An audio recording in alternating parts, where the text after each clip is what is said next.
ഈ ടാബ്ലറ്റ് കിട്ടിയില്ല. കൂടെ വന്നാൽ ഞാൻ ബസ് സ്റ്റോപ്പിൽ നിന്ന് വാങ്ങിത്തരാം. എന്നാ ഞാൻ പോട്ടെ, ഇപ്പൊ തന്നെ വൈകി.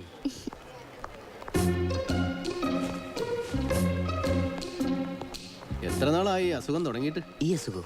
ആ പോകുന്ന അസുഖം. ഓ അതോ, അതമ്മു തുടങ്ങിയിട്ട് കുറെ കാലമായി. കാശുള്ള വീട്ടിലാണ്? ഏയ്, അവക്കൊരു ചെറിയ ജോലിയുണ്ട്.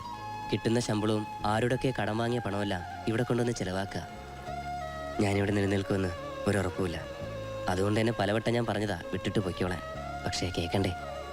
ഇതെങ്ങനെ വിട്ടിട്ട് പോകുന്ന പാർട്ടിയല്ല. വേറെ ചില പെമ്പിള്ളേരുണ്ട്, പ്രേമിച്ചു കഴിഞ്ഞ് എന്തെങ്കിലും പ്രശ്നം ഉണ്ടായ പണ്ടൊക്കെ ആണെങ്കിൽ പറയും, ചേട്ടാ ചേട്ടൻ ഇനി എന്നെ ഒരു സഹോദരിയായിട്ട് കാണണം. ഇപ്പൊ സ്റ്റൈലൊക്കെ ഒന്ന് മാറ്റി, സോറിഡാ നമ്മൾ ഫ്രണ്ട്സ് അല്ലടാ.